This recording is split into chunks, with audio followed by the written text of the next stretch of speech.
बिस्मिल्लाहिर्रहमानिर्रहीम अस्सलाम वालेकुम दोस्तों। यूरोपियन यूनियन की कुछ अहम खबरों के साथ आपकी खिदमत में दोबारा हाजिर हैं। उम्मीद करते हैं आप सब लोग ठीक होंगे। वीडियो शुरू करने से पहले हमेशा की तरह आपसे गुजारिश है कि प्लीज़ आप हमारे चैनल को सब्सक्राइब कर लीजिए अगर अभी तक आपने हमारा चैनल सब्सक्राइब नहीं किया है। साथ ही साथ हमारी वीडियो को लाइक और शेयर भी कीजिए। तो दोस्तों, सबसे पहले खबर शामिल कर लेते हैं पुर्तगाल की। पुर्तगाल में कोविड-19 की वजह से आईसीयू में जो 850 बेड थे, हुकूमत का कहना है कि सिर्फ 7 बेड बाकी बचे हैं। मरीजों को रखने की जगह खत्म हो गई है।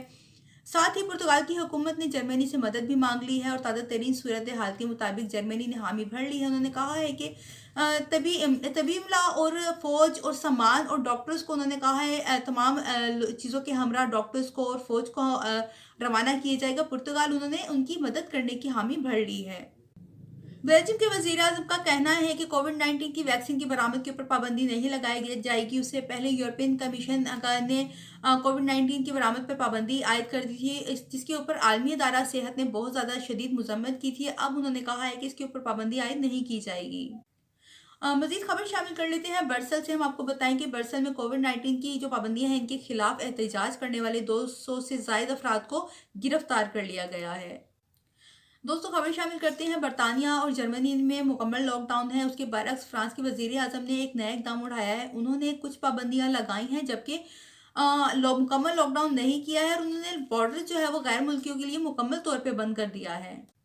मजीद खबर शामिल करते हैं फ्रांस से। ये फ्रांस में एक दिलखराश वाकया पेश आया है। एक बेरोजगार इंजीनियर ने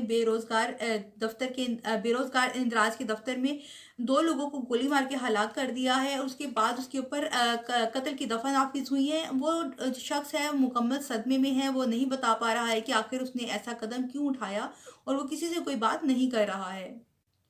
मजीद खबर शामिल कर लेते हैं। जर्मनी ने यूरोपियन यूनियन को धमकी दी है। कहा है कि यूरोपियन यूनियन जो है कोविड-19 की वैक्सीन को शेड्यूल के मुताबिक फ्राहम करे, वरना लेबॉर्ट्रीज के खिलाफ कानूनी कार्रवाई की जाएगी।